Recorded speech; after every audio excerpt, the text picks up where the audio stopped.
उसके लिए सीना ठोक के मतलब है। इसमें भारत माता की जय नहीं बोलेगा, फिलिस्तीन का नारा लगाता, फिलिस्तीन जिंदाबाद। जब मोदी और योगी नहीं होंगे तो तुम्हारा क्या होगा?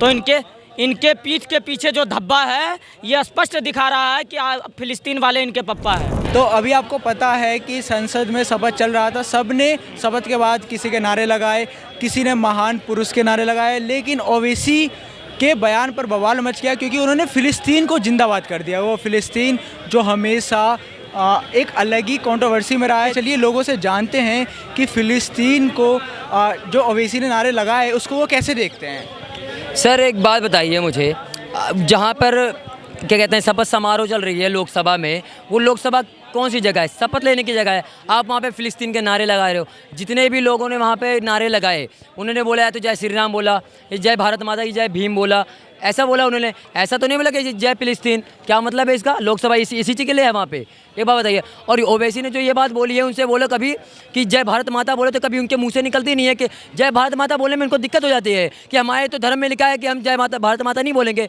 और फिलिस्तीन के नारे लगाने के लिए पहुँच जाते हैं। ये वही लोग हैं जो जिनके क्या कहते हैं रैलियों में ना बाहर के क्या कहते हैं पाकिस्तान के झंडे दिखाई देते हैं, पाकिस्तान के नारे लगते हैं। ये ओवैसी वही है जो भारत क्या कहते हैं पाकिस्तान के नारे भी लगाएंगे एक दिन। तो भैया ये जो क्या कहते हैं कंट्रोवर्सी चल रही है बिल्कुल सही चल रही है। फिलिस्तीन के नारे लगाने चाहिए नहीं। तुम्हारी वजह से कितने लोगों को जो है आघात पहुंचेगा हमारे देश में। हमारे भारत देश में हमारे प्रधानमंत्री इजराइल को सपोर्ट कर रहे हैं, हमास को, गाजा को और फिलिस्तीन को नहीं कर रहे हैं, तो तुम क्यों कर रहे हो भाई? ये अपनी बात नहीं है बल्कि वो आतंकी संगठन है, सबको पता है, पूरे विश्व को पता है। तो इसका मतलब ये है कि आप आतंक को जो है सपोर्ट कर रहे हो। क्या मतलब है इसका? आप भारत देश में है तो जय भारत की बात बोलो ना। अपना कब्जा करे तो आतंकी है। वाह वाह वाह। किसकी बात चल रही है? फिलिस्तीनी का बात बोल रहा है ना, तो मैं बोल रहा हूँ। क्या कब्जा किया है वहाँ पे? कब्जा नहीं कर रहा है। क्या कब्जा किया वहाँ पे? कब्जा करने नहीं चाह रहा है। क्या कब्जा कर? कहाँ पे कब्जा किया? किसने कब्जा किया? इनके कहने का मतलब है ये फिलिस्तीन जो है क्या कहते हैं इजराइल जो है फिलिस्तीन में कब्जा कर रहा है। इनको जरा पूछो कि लड़ाई की कब्जा करने चाह रहा हो देश को। सही है। दारू पी के बात मत किया करो, इसलिए कहता हूँ। ये जो है ना केजरीवाल का दो पौवा लेके चले आए, ज्ञान इनको है नहीं। अरे भैया लड़ाई क्यों चल रही है इनको ये तक नहीं पता है। ठीक है, एक्सक्यूज मी भाई, चाहे मोदी हो, चाहे योगी हो या XYZ कोई भी हो, देश का जो विश्व में नाम चल रहा है ना उससे मतलब है बिल्कुल, और उसके लिए सीना ठोक के मतलब है। जय श्री राम।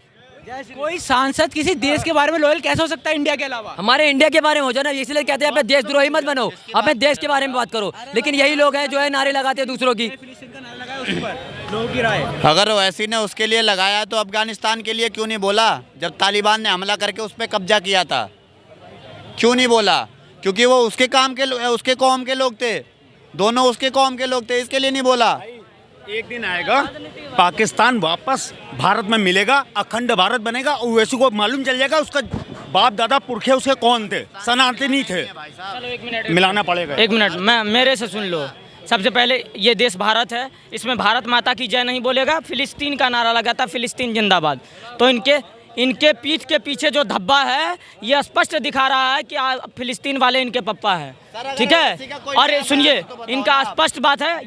ये देखिए फिलिस्तीन क्या है, फिलिस्तीन क्या है सुनिए। देखो ओवैसी बता रहा है कि उसके बाप दादा हैं फिलिस्तीन और हमास के लोग। ठीक है, तो वो उनके पक्ष में ले रहे हैं बात, क्योंकि देखिए इनको क्या है ना कि दूसरे धर्म के लोग हैं वहाँ पे, क्योंकि वहाँ पे ईसाई हैं, पारसियन हैं, तो ईसाइयन का यहूदी है। ठीक है, तो इनको वहाँ से दिक्कत है। और इनका उसके ऊपर से क्या ले रहा है, देखिए इनको अपनों में सबसे पहले क्या है कि आप अपने में एकता कर लीजिए। अपने में जब बात आती है तो ये पीछे हट जाते हैं, क्योंकि अफगानिस्तान पे क्या हो रहा था, तालिबानी कब्जा कर रहे थे, दोनों एक ही कौम के लोग थे, दिक्कत नहीं हो रहा था। सीरिया में क्या हो रहा था, शरीर में बम लगा करके फट जाते थे जा करके, तो क्या हो रहा था, तभी कोई नहीं रोक रहा था इसको। तो ये लोग अभी आतंकवादी पकड़ा जाएंगे, यहाँ अतिक अहमद मर जाएगा तो लगेगा अरे बाप रे कौन मर गया, वो तो हमारा भगवान है। तो यही चीजें स्पष्ट है। इनको आतंकवादियों का ये आतंकवादियों के साथ इनका सुनो पहले, केवल भारत को छोड़ के कौन सा ऐसा देश है जो वसुधैव कुटुंबकम में चलता है?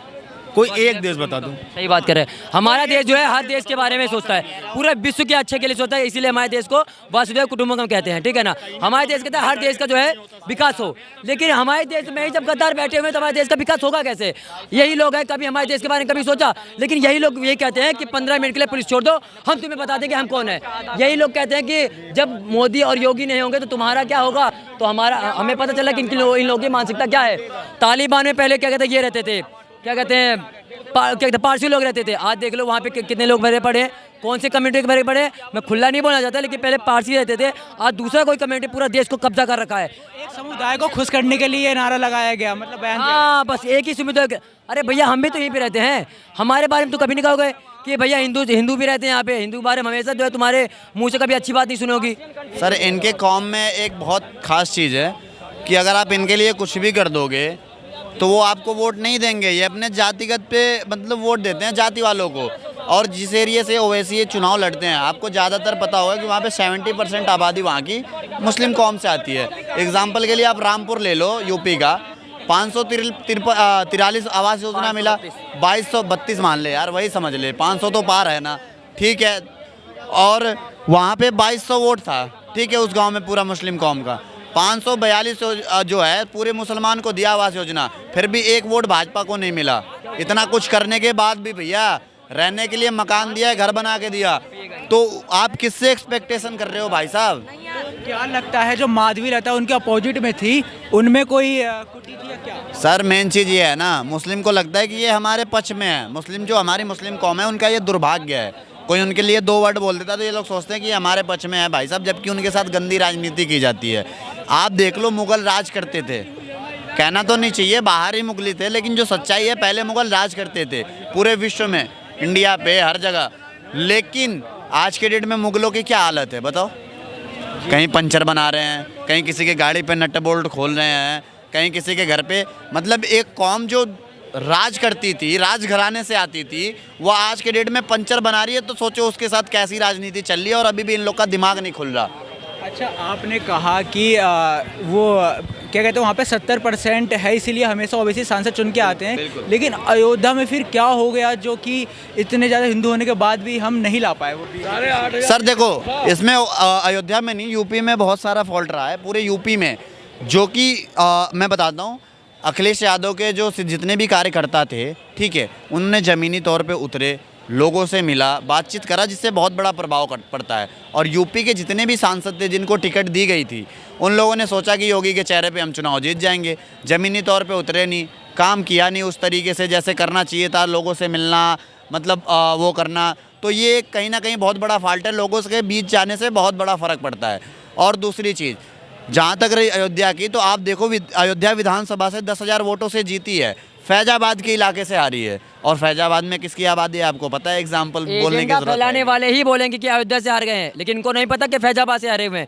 जरा यहाँ से इनको देखिए, जितने भी ये लोग थे गठबंधन वाले, इंडी गठबंधन वाले, उन लोगों ने क्या किया, एजेंडा फैला दिया कि भैया अगर बीजेपी आ गई तो तुम्हारा जो है संविधान खतरे में है, संविधान बदल देंगे मोदी जी। अरे भैया कम से कम ये तो देख लो कि राजीव गांधी ने क्या कहा था कि ज़रूरत पड़ेगी अमेंडमेंट की, उसमें जरूरत के संशोधन किया जाएगा। लेकिन इन लोगों को नहीं पता है कि इंदिरा गांधी 28 बार, नेहरू 17 बार, मनमोहन सिंह 7 या 10 बार कर चुके हैं, इसमें अमेंडमेंट क्या संशोधन कर चुके हैं। तो वहाँ पे क्या कहते हैं, संविधान को बदल दिया गया क्या? उसके अंदर संशोधन किया जाता है, कुछ चीज़ें ऐड की जाती है, कुछ चीज़ें तोड़ मरोड़ की जाती है, बदला नहीं जाता। लेकिन वही है कि इनकी नानी जो है राहुल गांधी की जो दादी जी थी, वो पहले से ही संविधान का जो गला घोट चुकी थी। कब? क्या कहते हैं, पहले से ही इमरजेंसी लगा के, ठीक है ना, भारतीय संविधान के द्वारा 352 के द्वारा तहत उसको गला घोट चुके हैं। अब यही पोते जी जो है आगे कह रहे हैं संविधान खतरे में है। खतरे भाई कहाँ खतरे में है? 8,500 का जो है तुमने एजेंडा चला के लोगों से पैसे लिए हैं, अब जब वही महिलाएं जाके तुम्हारे दफ्तर में चप्पल मार रही हैं, पैसे दे नहीं रहे हो, 8,500 रुपये। अच्छा 15 लाख रुपए की बात हुई तो कोई भी गया नहीं वहाँ पे, हिंदू कोई गया वहाँ पे?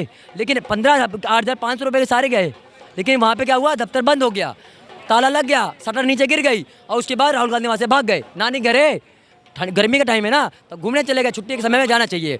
तो यही हालत है। अब ये जो है इतने सारे लोगों को लेके आ गए, चोर चिरकुट सारे भरे पड़े इंडी गठबंधन में, ठीक है ना, लेकिन फिर भी हार गए। ये कहते हैं बैसाखी सरकार बनी है, बैसाखी की जो है नटबोल्ट बहुत टाइट है, वो नहीं खुलेगी। और ये लोग जो है कहते हैं भैया अगर हमारे नीतीश कुमार आ जाएंगे, सीधा प्रधानमंत्री बना देंगे। नीतीश कुमार को पता है कि अगर हम गए ना इंडी गठबंधन में तो पिछवाड़े पे लात फिर पड़ जाएगी और फिर वापस इनको कर दिया जाएगा। अच्छा नायडू की बात की जाएगा, अगर नायडू और नीतीश को अंदर लेते हैं तो इनकी सरकार बन जाएगी, फिर भी 10 वोट कम बढ़े। नीतीश कुमार को प्रधानमंत्री का नहीं, उप प्रधानमंत्री का ऑफर मिला था इंडिया। मैं कह रहा हूँ प्रधानमंत्री बना दोगे लेकिन पहले लात जाएंगे, उसके बाद लात पिछवाड़े पड़नी है, उनको पता। अरे 26 लोग हैं भैया, सब के सब तैयार हैं प्रधानमंत्री बनने के लिए। तो ये विकास करेंगे या फिर इनके सर पे इनके ओपी की जो कुर्सियां हैं इनके ही सर पे टूटेगी, सारी कुर्सियां टूट जाएगी इनके ऊपर। तो यही हालत है, इनमें कोई विकास करना नहीं चाह रहा है, सिर्फ प्रधानमंत्री बनना है इनको, जो है बाबू साहब बनना है इनको, हमारे देश की विकास नहीं करना है। इटली वाले को बनाओ, चाहे वैसे भी 4 साल बाद इनका जो है वो लगने वाला है, पेंशन लगने वाली है हमारे राहुल गांधी की। लेकिन हाँ, प्रधानमंत्री रोज़ बनेंगे, रात को सोने के बाद, सुबह उठने से पहले राहुल गांधी प्रधानमंत्री होते हैं। सुबह नहीं पता भाई, मैं सुबह के नहीं बता सकता।